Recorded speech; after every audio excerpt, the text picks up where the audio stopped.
6 ಕೋಟಿ ಮೌಲ್ಯದ ನಕಲಿ ಔಷಧವನ್ನು ಸೀಸ್ ಮಾಡಲಾಗಿದೆ. ಆಹಾರ ಸುರಕ್ಷತೆ ಔಷಧ ವಿಭಾಗದಿಂದ ದಾಳಿಯನ್ನು ಮಾಡಿದ್ದಾರೆ. ಹೆಜ್ಜಲ ಬಿಡದಿ ಬಳಿ ನಕಲಿ ಔಷಧ ತಯಾರಿಕಾ ಜಾಲ ವ್ಯಾಪಿಸಿಕೊಂಡಿತ್ತು. ಅಧಿಕಾರಿಗಳ ದಾಳಿಯ ವೇಳೆ ನಕಲಿ ಔಷಧವನ್ನು ತಯಾರು ಮಾಡ್ತಾ ಇದ್ದಂಥ ಜಾಲ ಪತ್ತೆಯಾಗಿದೆ. ಬಹುರಾಷ್ಟ್ರೀಯ ಕಂಪನಿಗಳ ನಕಲಿ ಔಷಧಗಳನ್ನು ಇವರು ಬಳಸ್ಕೊಳ್ತಾ ಇದ್ರು. ಔಷಧಗಳು ರೀಪ್ಯಾಕಿಂಗ್ ವೇಳೆಯೇ ರೇಡ್ ಮಾಡಿದ್ದಾರೆ. ಪರವಾನಗಿಯನ್ನು ಪಡೆಯದೇ ಕಾರ್ಯನಿರ್ವಹಣೆಯನ್ನು ಮಾಡ್ತಾ ಇದ್ರು. ಪ್ರಮುಖ ಕಂಪನಿಗಳ ಔಷಧಿಗೆ ನಕಲಿ ಲೇಬಲನ್ನು ಇವರು ಅಂಟಿಸ್ಕೊಂಡಿದ್ರು. ಏಜೆಂಟ್ಗಳಿಂದ ನಕಲಿ ಲೇಬಲ್ ಹಾಕಿ ಮಾರಾಟ ಮಾಡ್ತಾ ಇದ್ರು. ಖಚಿತ ಮಾಹಿತಿ ಇತ್ತು ಪೊಲೀಸರಿಗೆ.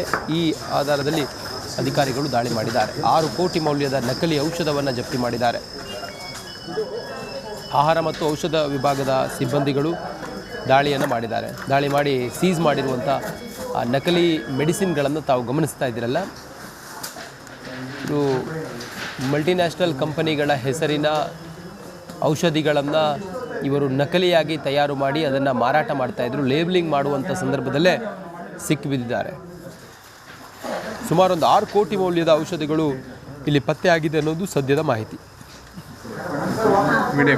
ಬೆಂಗಳೂರಿನ ಹೊರಭಾಗದಲ್ಲಿ ನಕಲಿ ಔಷಧಿಯ ಒಂದು ಘಟಕದ ಜಾಲ ಇಲ್ಲಿ ಪತ್ತೆಯಾಗಿರುವಂಥದ್ದು ತಾವು ದೃಶ್ಯಗಳು ಕೂಡ ನೋಡಬಹುದು. ಇಲ್ಲಿ ನಿರ್ಜನ ಪ್ರದೇಶದಲ್ಲಿ ಈ ರೀತಿಯಾದಂಥ ಒಂದು ಘಟಕವನ್ನು ಸ್ಥಾಪಿಸಿ ಇಲ್ಲಿ ಬ್ರ್ಯಾಂಡೆಡ್ ಕಂಪನಿಗಳು MNC ಕಂಪನಿಗಳ ಔಷಧಿಯ ಲೇಬಲ್ಗಳನ್ನ ಇಲ್ಲಿ ಔಷಧಿಗಳ ಮೇಲೆ ಟೇಪ್ ಮಾಡಿ ಅದನ್ನು ಬೇರೆ ಬೇರೆ ಮೆಡಿಕಲ್ ಸ್ಟೋರ್ಸ್ಗಳಿಗೆ ರವಾನೆ ಮಾಡ್ತಾಯಿದ್ರು. ಜೊತೆಗೆ ಹೆಚ್ಚಿನ ಮೊತ್ತದಲ್ಲಿ ಅದನ್ನು ರವಾನೆ ಮಾಡ್ತಾಯಿದ್ರು. ಆ ಒಂದು ಘಟಕದ ಮೇಲೆ ಈಗ ಆಹಾರ ಸುರಕ್ಷತೆ ಜೊತೆಗೆ ಔಷಧಿ ಇಲಾಖೆಯ ಅಧಿಕಾರಿಗಳಿಂದ ದಾಳಿ ನಡೆದಿರುವಂಥದ್ದು. ಸತತ 4 ಗಂಟೆಗಳಿಂದ ಈ ಒಂದು ದಾಳಿ ನಡೆದು ಪರಿಶೀಲನೆಯನ್ನು ಕೂಡ ಮಾಡಿದ್ದಾರೆ. ಈ ಬಳಿಕ ಈ ಒಂದು ಕೃತ್ಯ ಏನು ನಡೀತಾ ಇತ್ತು ಅಲ್ಲಿ ಸಿಕ್ಕಂತಹ ಕೆಲವು ಔಷಧಿಗಳನ್ನ ಸೀಸ್ ಮಾಡಿ ಅದನ್ನು ತೆಗೆದುಕೊಂಡು ಹೋಗುವಂಥ ಕೆಲಸವನ್ನು ಕೂಡ ಮಾಡ್ತಾ ಇರುವಂಥದ್ದು. ನಾನು ಒಂದು ಘಟಕದ ಒಂದು ಚಿತ್ರಣವನ್ನು ತಮಗೆ ತೋರಿಸ್ತಾ ಹೋಗ್ತೀನಿ. ತಾವು ನೋಡ್ಬೋದು ಇಲ್ಲಿ ದೃಶ್ಯಗಳಲ್ಲಿ ನಿರ್ಜನ ಪ್ರದೇಶದಲ್ಲಿ ಈ ರೀತಿಯಾದಂಥ ಒಂದು ಕೃತ್ಯವನ್ನು ಮಾಡೋದಕ್ಕೆ ಇಲ್ಲಿ ಈ ಒಂದು ಘಟಕವನ್ನು ಸ್ಥಾಪನೆ ಮಾಡಿಕೊಂಡಿರುವಂಥದ್ದು. ಇಲ್ಲಿ ಔಷಧಿಗಳ ರೀಫಿಲ್ಲಿಂಗ್ ನಡೀತಾ ಇತ್ತು. ಔಷಧಿಗಳನ್ನ ನಕಲಿ ಅಂದರೆ ಪರವಾನಗಿ ಇಲ್ಲದೆ ಇಲ್ಲಿ ತಯಾರಿಕೆ ಮಾಡಿ ಅದಕ್ಕೆ ಬ್ರ್ಯಾಂಡೆಡ್ ಕಂಪನಿಗಳ ಲೇಬಲ್ನ ಹಾಕಿ ಮೆಡಿಕಲ್ ಸ್ಟೋರ್ಗಳಿಗೆ ರವಾನೆ ಮಾಡ್ತಾ ಇದ್ರು. ತಾವು ದೃಶ್ಯಗಳಲ್ಲೂ ಕೂಡ ನೋಡ್ಬೋದು. ಇದು ಬಿಡದಿಯ ಹೊರಭಾಗದಲ್ಲಿ ಬರುವಂಥ ಒಂದು ಹೊರವಲಯದಲ್ಲಿ ಬರುವಂಥ ಹೆಜ್ಜಾಲ್ ಅನ್ನುವಂಥ ಪ್ರದೇಶದಲ್ಲಿ ಈ ಒಂದು ಘಟನೆ ನಡೆದಿರುವಂಥದ್ದು. ಸಂಬಂಧಪಟ್ಟಂಥ ಅಧಿಕಾರಿಗಳು ಇಲ್ಲಿ ಒಂದು ಆರೋಪ ಏನು ಬರುತ್ತೆ ಬಂದಂಥ ಸಮಯದಲ್ಲಿ ಇವತ್ತು ಸಂಜೆ ಸುಮಾರು 6:30 ಇಲ್ಲಿ ಬಂದು ದಾಳಿ ಮಾಡ್ತಾರೆ. ದಾಳಿ ಮಾಡುವಂಥ ಸಮಯದಲ್ಲಿ ರಿಫಿಲ್ಲಿಂಗ್ ಆಗುವಂಥದ್ದು ಕೂಡ ಏನು ಘಟನೆ ನಡೀತಿರುತ್ತೆ ಆ ಸಮಯದಲ್ಲಿ ಅದನ್ನೆಲ್ಲವನ್ನು ಕೂಡ ಪರಿಶೀಲನೆ ಮಾಡಿ ಸಂಬಂಧಪಟ್ಟವರ ಮೇಲೆ ಕಾನೂನು ಕ್ರಮವನ್ನು ಜರುಗಿಸೋದು ಕೂಡ ಈಗ ಮುಂದಾಗಿರುವಂಥದ್ದು. ತಾವು ನೋಡ್ಬೋದು ದೃಶ್ಯಗಳಲ್ಲಿ ಯಾವ ರೀತಿಯಾಗಿ ಪ್ಯಾಕಿಂಗ್ ಮಾಡುವಂಥದ್ದು ಜೊತೆಗೆ ಆ ಬ್ರ್ಯಾಂಡಿಂಗ್ ಲೇಬಲ್ ಮಾಡೋದಕ್ಕೆ ಯಾವ ರೀತಿಯಾಗಿ ಯಂತ್ರಗಳನ್ನ ಬಳಕೆ ಮಾಡ್ತಿದ್ರು ಅನ್ನೋಂಥದ್ದು ಕೂಡ ಇಲ್ಲಿ ಅದಕ್ಕೆ ಸಂಬಂಧಪಟ್ಟಂಥ ಅಂದರೆ ಕೃತ್ಯಕ್ಕೆ ಸಂಬಂಧಪಟ್ಟಂಥ ಒಂದು ವಸ್ತುಗಳು ಕೂಡ ಇಲ್ಲಿ ಇರುವಂಥದ್ದು. ಆಹಾರ ಸುರಕ್ಷತೆ ಮತ್ತು ಔಷಧಿ ಇಲಾಖೆಗೆ ಸಂಬಂಧಪಟ್ಟಂಥ ಅಧಿಕಾರಿಗಳು ಬಂದು ದಾಳಿ ಮಾಡಿದ್ದಾರೆ. ಶ್ರೀನಿವಾಸ್ ಅವರ ನೇತೃತ್ವದಲ್ಲಿ ಈ ಒಂದು ದಾಳಿ ಕಾರ್ಯಾಚರಣೆ ಕೂಡ ಮುಂದುವರೆದಿರುವಂಥದ್ದು.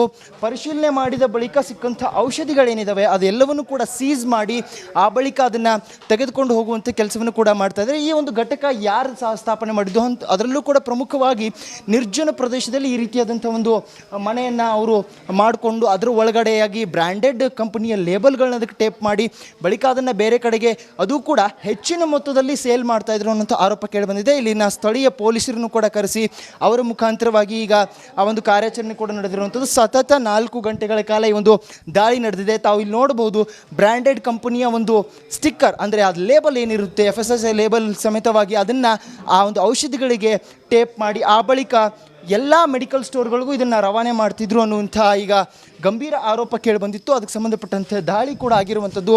ತಾವು ಇಲ್ಲಿನ ನೈಜ ದೃಶ್ಯಗಳನ್ನ ಕೂಡ ನಾವಿಲ್ಲಿ ತೋರಿಸ್ತಾ ಇರುವಂಥದ್ದು. ನಿರ್ಜನ ಪ್ರದೇಶ ಇದೆ. ನಿರ್ಜನ ಪ್ರದೇಶದಲ್ಲಿ ಈ ರೀತಿಯಾದಂಥ ಒಂದು ಘಟಕವನ್ನು ಮಾಡಿ ಇಲ್ಲಿ ಅವರು ಈ ರೀತಿಯಾದಂಥ ಕೃತ್ಯವನ್ನು ಮಾಡ್ತಾ ಇದ್ರು. ಸಂಬಂಧಪಟ್ಟಂಥ ಅಧಿಕಾರಿಗಳನ್ನ ಕೂಡ ನಾನು ಮಾತನಾಡಿಸುವಂಥ ಪ್ರಯತ್ನ ಮಾಡ್ತೀನಿ. ಏನಾಯಿತು, ಹೇಗೆ ಮಾಹಿತಿ ಬಂತು ಅನ್ನೋಂಥದ್ದನ್ನ ಅವ್ರ ಮುಖಾಂತರವಾಗಿ ಕೇಳೋಣ. ಸರ್ ನಮಸ್ತೆ. ಇಲ್ಲಿ ಒಂದು ಆರೋಪ ಕೇಳಿಬಂದಿರುವಂಥದ್ದು. ಮೊದಲನೇದಾಗಿ ನಿರ್ಜನ ಪ್ರದೇಶ ಸರ್, ಇದು ಬೆಂಗಳೂರು ಹೊರವಲಯದಲ್ಲಿ ಆಗ್ತಾ ಇರುವಂಥದ್ದು. ಬ್ರ್ಯಾಂಡೆಡ್ ಲೇಬಲ್ಗಳನ್ನ ಟೇಪ್ ಮಾಡಿ ಅದರಲ್ಲೂ ಕೂಡ ನಕಲಿ ಅಂದರೆ ಪರವಾನಗಿಯೇ ಇಲ್ಲದೆ ಇವರು ಇಲ್ಲಿ ಒಂದು ಮಾಡ್ತಾ ಇರುವಂಥದ್ದು. ಅದನ್ನು ಹೆಚ್ಚಿನ ಮೊತ್ತಕ್ಕೆ ಸೇಲ್ ಕೂಡ ಮಾಡ್ತಾ ಇದ್ದಾರೆ. ಈ ಘಟಕ ಯಾರದ್ದು, ಹೇಗೆ ನಡೀತಾ ಇತ್ತು, ತಮಗೆ ಹೇಗೆ ಮಾಹಿತಿ ಬಂತು ಸರ್? ಇದು ನಮಗೆ ಬೆಳಗ್ಗೆ ಪೊಲೀಸರ ಕಡೆ ಸಿಬ್ಬಂದಿ ಕಡೆಯಿಂದ ಈ ಜಾಗದಲ್ಲಿ ಒಂದು ಯಾವುದೋ ಒಂದು ಫಾರ್ಮಸಿ ಲೈಸೆನ್ಸ್ ಇಲ್ಲಾರ್ದಲೆ ಮ್ಯಾನುಫ್ಯಾಕ್ಚರ್ ಲೈಸೆನ್ಸ್ ಇಲ್ಲಾರ್ದಲೆ ಲೇಬಲಿಂಗ್ ಮಾಡ್ತಾ ಇದ್ದಾರೆ ಅಂತ ಮಾಹಿತಿ ಬಂತು. ಆ ಮಾಹಿತಿ ಬಂದ ಹಿನ್ನೆಲೆಯಲ್ಲಿ ನಮ್ಮ ಆಫೀಸರ್ಸ್ಗೆ ನಾವು ಚುರುಕುಗೊಳಿಸ್ಬಿಟ್ಟು ಇಲ್ಲಿ ಏರಿಯಾ ಆಫೀಸರ್ಸು ಮತ್ತು ಬೆಂಗಳೂರಿನ ಎಲ್ಲ ಅಧಿಕಾರಿಗಳನ್ನ ಸೇರಿಸ್ಬಿಟ್ಟು ಒಗ್ಗೂಡಿಸಿ ಇಲ್ಲಿ ಏನು ನಡೀತಿದೆ ಅಂತ ಪತ್ತೆಹಚ್ಚಕ್ಕೆ ನಮ್ಮ ಆಫೀಸರ್ ನಾವು ಬೆಳಗ್ಗೆ ನಾವು ನೇಮಕ ಮಾಡಿ ಇಲ್ಲಿ ಬಂದಾಗ ಇಲ್ಲಿ ನೋಡ್ತಾ ಇರಬೇಕಾದ್ರೆ ಇಲ್ಲಿ ಏನು ಕಂಡು ಬಂದಿದೆ ಅಂದರೆ ಕೆಲವು ಕಡಿಮೆ ಬೆಲೆ ಬೆಲೆಯ ಮುಖಬೆಲೆ ಇರುವ ಔಷಧಿಗಳನ್ನ ಖರೀದಿ ಮಾಡಿಬಿಟ್ಟು ಇಂಜೆಕ್ಷನ್ ಹೈಯರ್ ಆ್ಯಂಟಿಬಯೋಟಿಕ್ಸ್ ಅಂತಾರೆ ಅದಕ್ಕೆ, ಅದನ್ನು ಖರೀದಿ ಮಾಡಿಬಿಟ್ಟು ಈಗ MNC ಕಂಪ್ನಿಗಳದ್ದು ಬ್ರ್ಯಾಂಡೆಡ್ ಔಷಧಿಗಳದ್ದು ಲೇಬಲ್ಗಳು ಇಲ್ಲಿ ಅದ್ರ ಮೇಲೆ ಹಚ್ಚಿಸ್ತಾ ಇದ್ರು. ಯಾಕಂದರೆ ಒಂದು ಡ್ರಗ್ಸ್ ತೊಗೊಂಡ್ಬಿಟ್ಟು ಅದನ್ನು ಟ್ರಾನ್ಸ್ಫರ್ ಮಾಡಿಬಿಟ್ಟು ಅದನ್ನು MNC ಅತಿ ಹೆಚ್ಚು ಮೌಲ್ಯ ಇರುವಂಥ ಈ ಥರ ಒಂದು ಇಲ್ಲಿ 3,300ರಿಂದ 400 ರೂಪಾಯಿದು ಖರೀದಿ ಮಾಡಿ ಅದೇ ಒಂದು 6,000ಕ್ಕೆ 7,000ಕ್ಕೆ ಮುಖಬೆಲೆ ಇರೋದಕ್ಕೆ ಮಾರಾಟ ಮಾಡ್ತಿರೋದ್ರ ಬಗ್ಗೆ ಇಲ್ಲಿ ಮಾಹಿತಿ ಬಂತು. ಕ್ಯಾಮ್ರಾ ಪರ್ಸನ್ ರಾಘವೇಂದ್ರ ಜೊತೆ